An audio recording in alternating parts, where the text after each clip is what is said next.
Hello friends, मेरे YouTube channel में आइए आपका स्वागत है। आज हम लोग CGPSC 2022 जो कि 12 फरवरी को एग्जाम हुआ था उसका मैथ्स सॉल्यूशन देखेंगे। इसमें सी सेट में 30वें नंबर का सेट ए में 30वें नंबर का जो क्वेश्चन आया था, कितने वर्षों में 1,25,000 रुपये की राशि 16% प्रति वर्ष ब्याज की दर से 1,57,464 रुपये हो जाती है। यदि ब्याज अर्धवार्षिक संयोजित किया जाता है तो मिश्र धन ज्ञात, तो समय ज्ञात करना है। यहाँ पर मूलधन दिया हुआ है, मूलधन दिया हुआ है 1,25,000 रुपए, 1,25,000 रुपये मूलधन दिया हुआ है तथा मिश्र धन दिया हुआ है 1,57,464 रुपए दिया हुआ है। यहाँ दर आर बराबर हमारे पास 16% वार्षिक है, 16% वार्षिक है। समय ज्ञात करना है। ब्याज छमाही संयोजित होता है, ब्याज छमाही यानी अर्धवर्ष में संयोजित होता है, अर्धवार्षिक संयोजित होता है। तो हमें क्या करना है कि यहाँ पर अमाउंट ए बराबर P1 प्लस R अपान 100 का पावर कितना n, क्योंकि ब्याज अर्धवार्षिक संयोजित हो रहा है। तो यहाँ पर क्या हो जाएगा, दर जो है 8% अर्धवर्ष होगा, अर्धवर्ष 8% प्रति अर्धवर्ष होगा। तो हमें क्या करना है, यदि हम ये शॉर्ट ट्रिक से बनाएं तो R बराबर 8/100 जो कि 2 से भाग में, तो 2 चौक 8 और 2 50 यानी R बराबर 4/50 हो गया। यहाँ हमारे पास मूलधन यदि P तो अमाउंट A बराबर अमाउंट ए हो जाएगा। यदि मूलधन पहले वर्ष 50 रुपये है तो मिश्र धन हो जाएगा 4 रुपये, उसका ब्याज मिल जाएगा तो 54 रुपये हो जाएगा। पुनः दूसरे वर्ष के लिए पहले वर्ष हो गया, दूसरे वर्ष में क्या हो जाएगा, मूलधन 50 रुपये तो यहाँ भी ये 54 रुपये। पुनः मूलधन तीसरे वर्ष के लिए कितना हो जाएगा, 50 रुपये तो ये 54 रुपये। क्यों, यहाँ 3 बार इसलिए मैं कह रहा हूँ कि यहाँ पर 50 का 3 बार गुणा, ठीक है। यहाँ पर 54 तो यहाँ पर 50 का 3 बार गुणा हो रहा है तो कितना हो गया, 1,25,000 रुपया। और यहाँ हम लोग 4 चौक 16 चौक 64 जो कि इकाई में आ रहा है, मतलब 3 घात में ये हमारा कंप्लीट n बराबर 3 हो जाएगा। n बराबर यहाँ 3 अर्धवर्ष, 3 अर्धवर्ष यानी समय बराबर 1 वर्ष 6 माह, 1 वर्ष 6 माह यानी 1.5 वर्ष, जो कि हमारा ऑप्शन नंबर बी में ऑप्शन दिया हुआ है। अगर हम इसको इस फार्मूला बेसिस पे बनाएंगे तो क्या हो जाएगा कि 1,57,464 रुपए है और 1,25,000 और यहाँ पर क्या हो जाएगा, 1 प्लस 8/100 का पावर 8 रहेगा। तो हम इसको पक्षांतर करके 1,57,464 बटे 1,25,000 रुपए कर देंगे। बराबर ये कितना हो जाएगा, यहाँ हम काटेंगे 2 से, 2 चौक 8 और 2 50 तो ये हो जाएगा 1 धन 4/50 यानी 50 54/50। ये कितना हो जाएगा, 54/50 का घात n। हम देख रहे हैं कि ये 50 क्यूब है, कितने का क्यूब है, यहाँ 50 का क्यूब कितना होता है, 1,25,000। तो इसको हम लिख सकते हैं, इसको भी 54 का क्यूब, यहाँ पर 54/50 का 3 घात बराबर यहाँ पर 54/50, इसका घात कितना रहेगा, इसका भी घात n रहेगा। इसलिए n इक्वल टू क्या कर देंगे हम लोग, n इक्वल टू 3। अतः यानी 3 अर्धवर्ष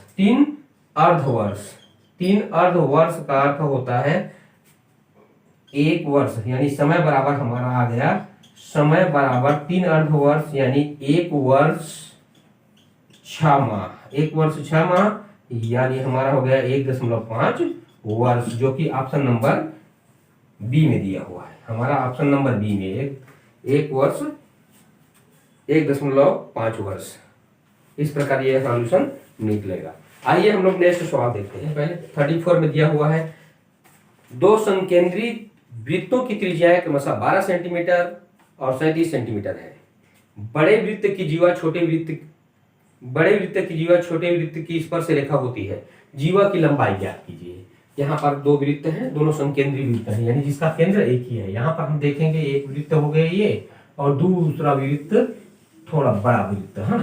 तो यहाँ पर क्या हो जाएगा, दो समकेंद्रीय वृत्त है जिनमें बड़े वृत्त की जीवा, यहाँ पर बड़े वृत्त का एक जीवा खींच देंगे यहाँ पर, जो छोटे वृत्त को स्पर्श करती है। ठीक है, तो बड़े वृत्त की जीवा छोटे वृत्त की है ना, यहाँ पर बड़े वृत्त की जीवा को पी क्यू मान लेते हैं। यहाँ लंब स्पर्श बिंदु पर ये लंब होती है, छोटे वृत्त से स्पर्श, यहाँ पर जो केंद्र से जीवा पर डाला, जीवा के स्पर्श बिंदु पर, यानी पहले वृत्त छोटा वृत्त है उसका स्पर्श बिंदु पर वृत्त के केंद्र से लंब खींचा जाए, यानी मिलाने वाली रेखा लंब होती है। मिलाने वाली रेखा त्रिज्या को मिलाने वाली रेखा लंब होती है। अगर इस त्रिज्या, इसका त्रिज्या 12 सेंटीमीटर है तो ये वाला त्रिज्या हमारा क्या हो जाएगा, पीओ। पीओ बड़े वृत्त की त्रिज्या है, इसका हो जाएगा 37 सेंटीमीटर। अतः पाइथागोरियन ट्रिक से, पाइथागोरियन ट्रिक यहाँ पर क्या कहता है, यदि हम पाइथागोरियन फार्मूला यदि जानते हैं तो 12 और कर्ण यदि दिखा हो यहाँ पर लंब, आधार और यदि कर्ण है तो हम पाइथागोरस प्रमेय लगा सकते हैं। इसके पहले ट्रिक हमें जानना जरूरी, ट्रिक से ही देख लेते हैं। 37, 12 और 37 है, तो हम देख रहे हैं कि कोई बिंदु कट नहीं रहा है, तो ये क्या होता है, ये सम संख्या है, तो 37 जो सबसे बड़ी संख्या है उससे 2 कम होता है, यानी 35 होता है। हमें जान रहे हैं कि 8 और 15, 15 के बाद 2 17 विकर्ण होता है, विकर्ण 15 होता है, 6, 8 और 10 होता है ये। उसी प्रकार इन दोनों में 10 का, और सम संख्या होता है, विषम संख्या होता है 30 में, है ना। सम संख्या होता है तो 2 का अंतर, और विषम संख्या होता है तो 1 का अंतर। इसको इस प्रकार से ना देख करके हम ये देखेंगे, डायरेक्ट देखेंगे तो ये 35 हो जाएगा, और 35 ये भी हो जाएगा, 35 दूनी 70। लेकिन हम फार्मूला बेसिस पे देखेंगे इसको।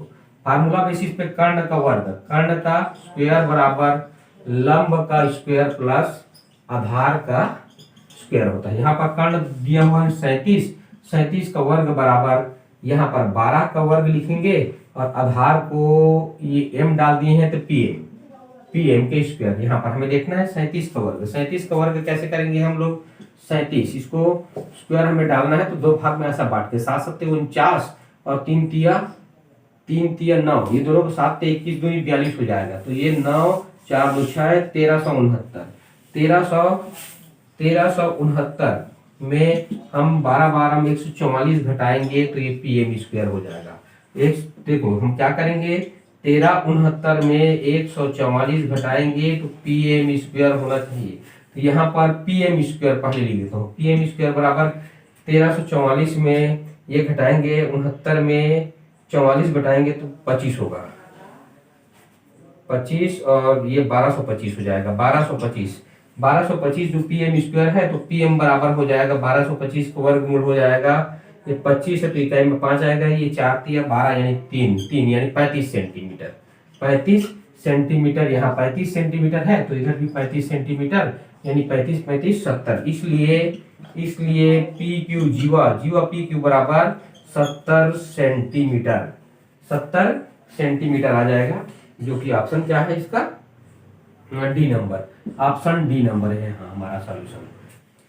आइए हम नेक्स्ट सवाल देखते हैं। 35 नंबर का हमारा सवाल क्या कहता है, एक संख्या को 9 से गुणा करने की बजाय 9 से भाग दे दिया गया, जिसके परिणाम स्वरूप उत्तर में त्रुटि थी। इस गलत गणना के कारण उत्तर में प्रतिशत अंतर क्या होगा, दशमलव के 2 स्थान तक ज्ञात कीजिए।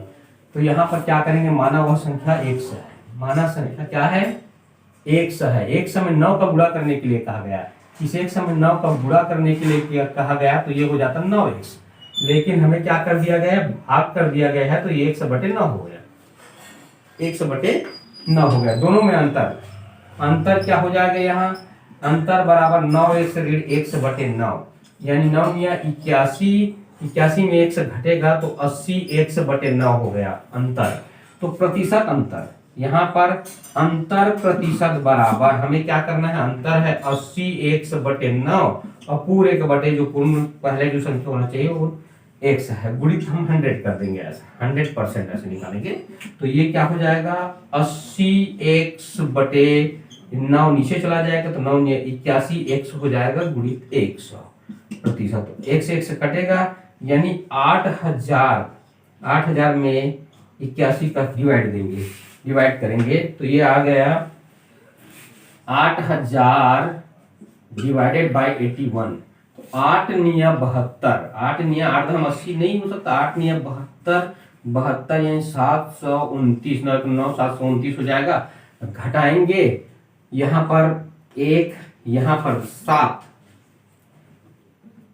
जीरो को ले आए, फिर देखेंगे 8 निया 72 ज्यादा हो गया है, तो 8 अट्ठे 64, यानी 8 एकम 8 और 8 अट्ठे 64, 648, यानी हमारे पास 98 कुछ आएगा। तो उत्तर हमारा क्या आ गया?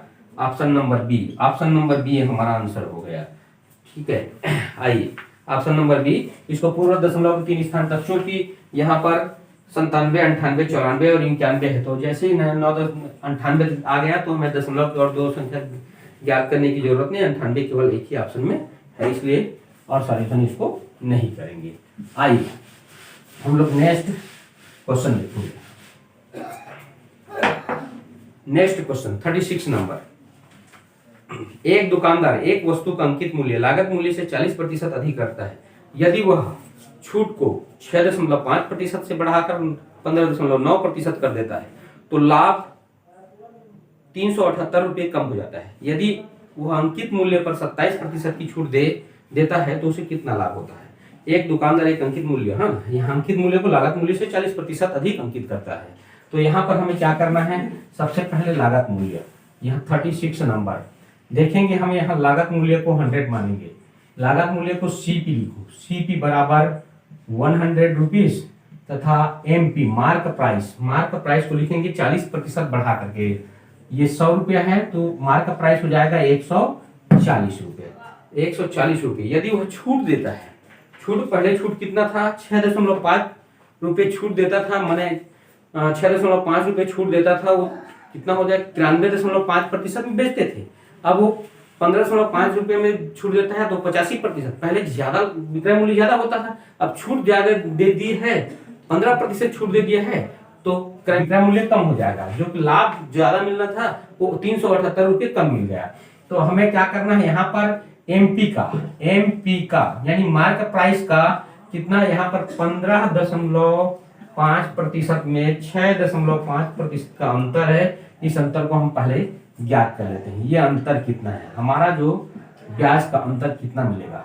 लाभ का अंतर, ठीक है। लाभ का अंतर हमारे पास दिया हुआ है 140 रुपये। यदि हम माने हैं 140 रुपये, उसके आधार पे कितना हो जाएगा? ये प्रतिशत निकालेंगे तो 15 में 6 घटा तो 9%, यानी विक्रय मूल्य हमारे पास क्या हो जाएगा? नहीं, अंतर कितना हो जाएगा? 140 गुणित 9/100, शून्य कटेगा, 14 निया 126, 14/126 यानी हमारा हो जाएगा 12.6 रुपये। 12.6 आया है हमारे पास, जबकि एक्चुअल में अंतर कितना है? अंतर हमारे पास दिया हुआ है, हम जो माने हैं तो रेशियो में कितना है? 12.6 रेशियो बराबर, अंतर का रेशियो बराबर 378 रुपये है। यहाँ 378 रुपये दिया गया है, तो एक रेशियो का कितना हो जाएगा? एक रेशियो का हो जाएगा 378/12.6। दशमलव को हटा करके इधर 10 को गुणा कर दिए हम लोग। ये देख रहे हैं 12 3 36, 3 6 18, 3 से कट रहा है, 3 से कट रहा है, तो एक रेशियो बराबर 1 रेशियो बराबर 10 तिया 30, इसलिए सेलिंग प्राइस हो जाएगा 30 का गुणा कर देंगे तो ये 3000 हो जाएगा। और ये मार्क प्राइस जो है 14 तिया 42, यानी 140 में 30 का गुणा करेंगे, रेशियो 30 है तो यहाँ भी 30 का गुणा कर देंगे, यहाँ भी 30, यानी 4,200 रुपये अंकित, यानी मार्क प्राइस हो गया। अब यह क्या करता है कि मार्क प्राइस में 27% की छूट देता है। मार्क प्राइस अब हमारे पास कितना है? मार्क प्राइस 4,200 रुपया है, इसमें 27% छूट देगा तो 73%, डायरेक्ट यहाँ 73% निकालेंगे। ये हमारा हो जाएगा विक्रय मूल्य निकलेगा। यहाँ विक्रय मूल्य निकलेगा। विक्रय मूल्य क्या होता है? अंकित मूल्य, यानी मार्क प्राइस में जो छूट दिए हैं 27% तो बचा 73%, ये विक्रय मूल्य होगा। तो यहाँ पर हम क्या करेंगे? सीधा इंटू कर देंगे। यहाँ पर देखिए दोनों शून्य कट गया और गुणा कर देंगे हम लोग तो 73, 2 से गुणा करेंगे तो यहाँ पर 2 तिया 6, 2 सत्ते 14, फिर 4 तिया 12 की 2 हासिले तो 4 सत्ते 28, 1 29, ऐसा करके इसको 6 और 4 दो 6, ये 9 1 10 की 0, ये 3 हो जाएगा। 3066 रुपये, 3066 रुपये विक्रय मूल्य है। जबकि क्रय मूल्य कितना है? 3066 रुपये हमारे पास विक्रय मूल्य है। तो क्रय मूल्य हो जाएगा, सॉरी, लाभ बराबर सीधा हो गया हमारे पास, लाभ बराबर 3066 में 3000 घटा देंगे तो 66 रुपये का लाभ हुआ। लाभ बराबर 66 रुपए, जो कि ऑप्शन नंबर डी में दिया हुआ है। लाभ बराबर 66 रुपए। यहाँ पर हम रेशियो मेथड से बनाए हैं। पहले हम अंतर, 1 रेशियो बराबर 30 आ गया तो 100 रेशियो बराबर 3000 और 140 रेशियो बराबर 4200 रुपए। अब यहाँ पर 4200 का 73% निकालिए तो 3066 रुपए, जो कि विक्रय मूल्य हो गया। विक्रय मूल्य 3066 रुपए, क्रय मूल्य कितना? 3066 रुपए हमारा लाभ हुआ। आइए हम नेक्स्ट प्रश्न देखते हैं। हमारा अगला सवाल है, एक ऋण 2 समान किस्तों में वापस किए जाना है। यदि ब्याज की दर 15% प्रति वर्ष है, जो वार्षिक रूप से संयोजित है, और प्रत्येक किस्त 5819 रुपये है, तो प्रभारित कुल ब्याज क्या है? कुल ब्याज की गणना इसमें हमें करना है। ये किस्त योजना पर है, चक्रवृद्धि ब्याज में किस्त योजना। तो किस्त योजना यहाँ पर देखिए हमारे पास सॉल्यूशन हम कैसे निकालेंगे। दर आर बराबर दिया हुआ है, आर बराबर 15% तथा किस्त कितना है?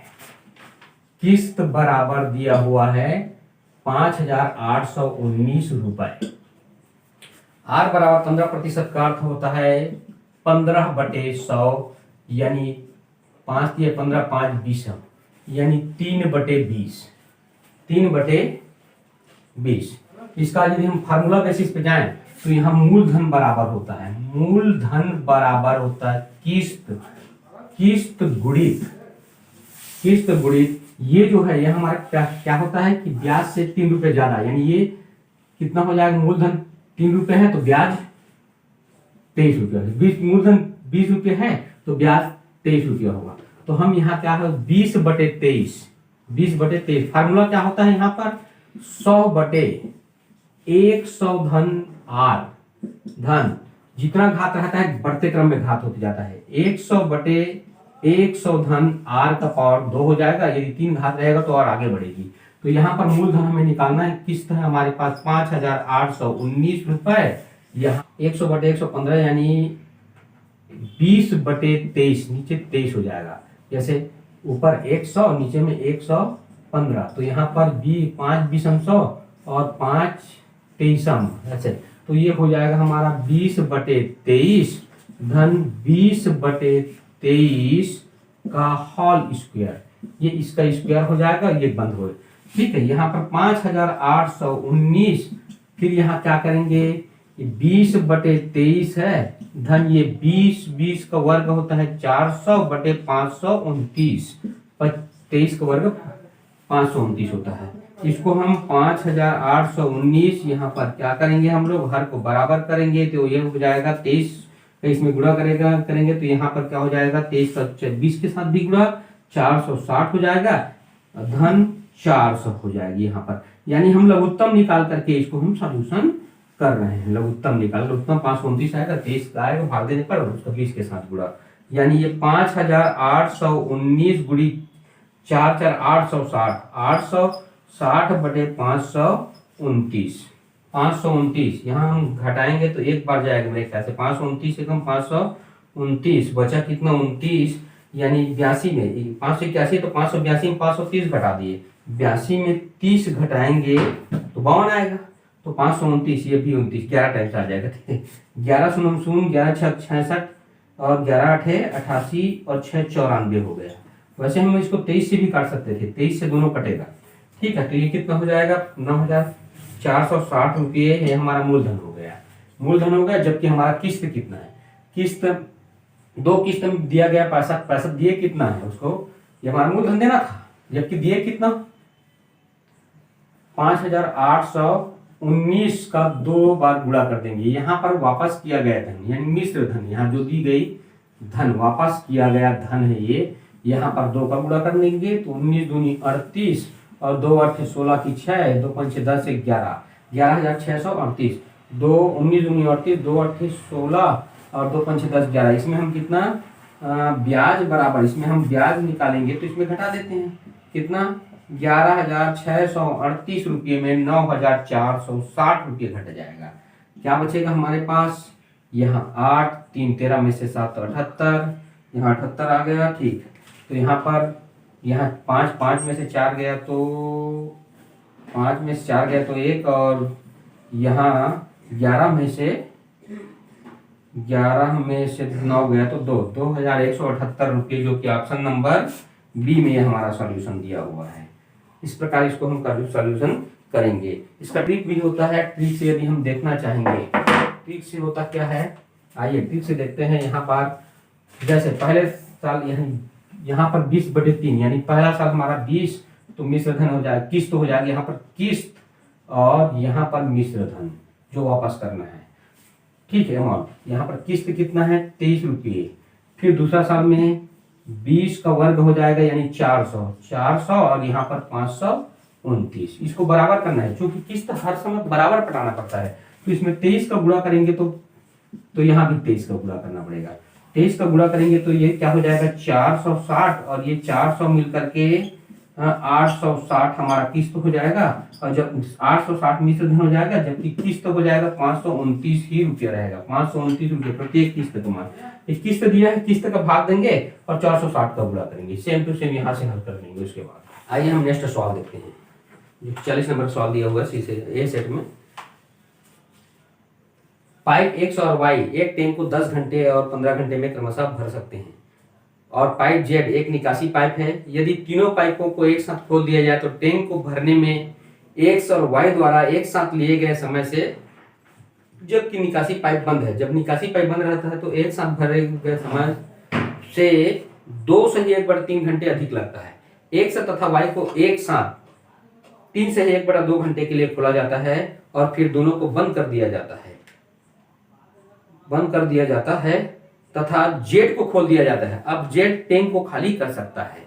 जेट टैंक को यानी 2 से 1/3 घंटे के लिए XY को चालू करेंगे, उसके बाद जो बंद करने के बाद जितना पानी भरा रहेगा उसको कितना खाली, जेट कितने समय में खाली कर सकता है, इसको हमें सॉल्यूशन ज्ञात करना है। आइए हम इसमें देखते हैं 40 नंबर का क्वेश्चन। यहाँ पर ये पाइप X है, ये Y है और ये जेट है।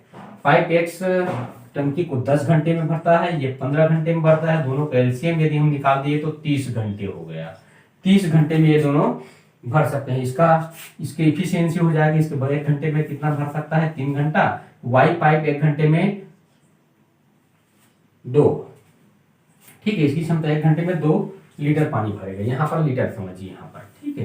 तो यहाँ पर प्रश्न बोला गया है समय, यदि तीनों पाइप को एक साथ खोल दिया जाए तो टैंक को भरने में XY द्वारा लिए गए समय से 2 घंटे अधिक लगता है। अब XY द्वारा टैंक को भरने में लगा समय, टैंक को X और Y द्वारा कितने समय में भरा जाता है, X और Y द्वारा भरने में लगा समय, भरने में लगा समय बराबर हम देख लेंगे कि कुल 30 लीटर है, इसको भरने के लिए 30 लीटर, जबकि 1 घंटे में कितना भरता है 3 और 2 5, 5 का भाग देंगे तो 6 घंटे लगता है।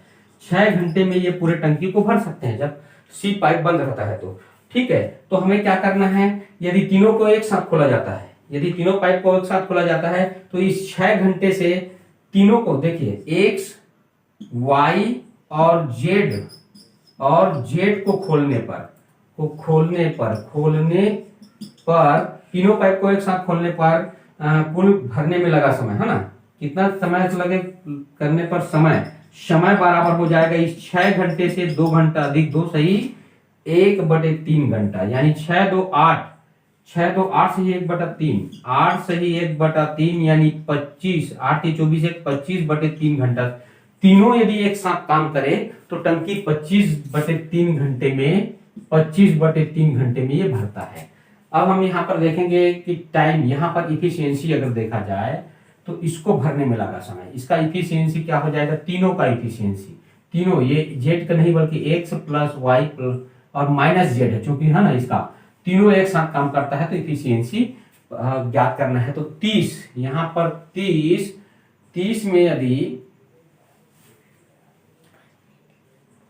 चलिए इसको हम सॉर्ट करने के लिए एक और तरीका अपना लेते हैं। यहाँ पर x y और x y z तीनों मिलकर के ये काम करता है। तो यहाँ पर ये जो है 10 घंटा, ये 15 घंटा और ये 25/3 घंटा ले ले, तो अब इनका एलसीएम आ जाएगा। एलसीएम हम नया एलसीएम निकाल लेते हैं। यहाँ पर 25, यहाँ पर क्या भिन्न का जो लघुत्तम होता है वो अंशों का लघुत्तम और हर का महत्तम होता है। हर का महत्तम एक आएगा, अंशों का लघुत्तम कितना हो जाएगा, 25 दूनी 50, 25 दिए 75, इसमें जाएगा 25 चौक 15 का भाग नहीं जाएगा, 25 छक 150 लीटर, 150 लीटर। यहाँ पर ये भरेगा कितना इफिशियंसी जाएगी, 10 का भाग देंगे तो 15, यहाँ 15 का भाग देंगे 150 में 15 का, तो इसकी इफिशियंसी 10, जबकि तीनों की इफिशियंसी कितना हो जाएगा, यानी 150 में 25/3 का, तो 3 ऊपर चला जाएगा गुणक होने के लिए, तो 25 छक 150, 25 छक 6 18, ये क्या हो जाएगा, इफिशियंसी इसका 18 हो जाएगा। यहाँ इफिशियंसी हमारा 18 हो गया। अब इसको क्या करना है, देखिए यहाँ पर दिया हुआ है ये इफिशियंसी तीनों मिलकर के 18 है, तो x plus y minus z बराबर हमारे पास 18 है, जबकि x y बराबर ये हो जाएगा 15 धन 10 ऋण जेड बराबर 18। तो यहाँ पर 25 ऋण 18 बराबर जेड उधर पक्षांतर कर दिए, तो जेड बराबर हमारा 7 लीटर। जेड की इफिशियंसी, केवल जेड की इफिशियंसी 7 हो जाएगी। जेड की इफिशियंसी हमारे पास 7 दिया हुआ है, ये निकल गया। तो हमें क्या करना है, अब प्रश्न बोला गया है यदि x और y को 2.5 घंटे तक के लिए, सॉरी 3 से ही एक, यदि x और y को 3 से ही 1/2 घंटे के लिए खोला जाता है, फिर दोनों को बंद कर दिया जाता है। यदि x और y को 2.5 घंटे के लिए खोला जाए तो इसकी क्षमता क्या होती है, x और y के द्वारा 3 से ही 1/2 घंटे में टंकी को भरा जाएगा। कितना भरा जाएगा टंकी को, तो यहाँ पर देखेंगे x और y 1 घंटे में कितना, 1 घंटे में 15 और 10 25 लीटर भरता है। तो ये 3 दूनी 6 7/2 घंटे में ये हो जाएगा 25 सत्ते 175, 175/2, 175/2 घंटा, ये इतना लीटर भर गया है। तो इसको खाली करने वाला कौन होगा, तो जेड खाली करेगा। यहाँ पर चलिए यहाँ पर बना देते हैं, यहाँ पर जेड द्वारा इस खाली करने में लगा समय 175/2 को खाली करेगा। 175/2 को कितने में, इसकी इफिशियंसी 7 है, तो 175 का हम यदि, चलिए यहाँ पर देखते हैं, यहाँ पर 25 सत्ते 175 हो गया, तो इसकी इफिशियंसी यहाँ पर क्या हो जाएगा, 2 8 16 2 सत्ते 14 87.5 हो गया। अब 87.5 लीटर ये भरा जाएगा। कितना, 7/2 घंटे में 87.5 लीटर। इसको जेड द्वारा खाली करने में लगा समय, किसके द्वारा, इसको जेड द्वारा खाली करने में लगा समय। तो यहाँ पर 87.5 में 7 का भाग दे देंगे, उसी इफिशियंसी 7 है, तो 7 7 12 84 है ना, 7 एकम 7 और 7 एकम 7 और बचा कितना है, 17 हो गया, 7 दूनी 14 बचा 3, तो 7 पंचे 35, यहाँ पर आ जाएगा 12 से 12.5 यानी 12.5 यानी 12 से ही 1/2 घंटे लगेगा। ठीक है, 12.5 घंटे कहने का मतलब 12 से ही 1/2 घंटा इसमें लगेगा। इस प्रकार ये हमारा सॉल्यूशन हुआ। हम नेक्स्ट वीडियो में नेक्स्ट प्रश्न देखेंगे। धन्यवाद।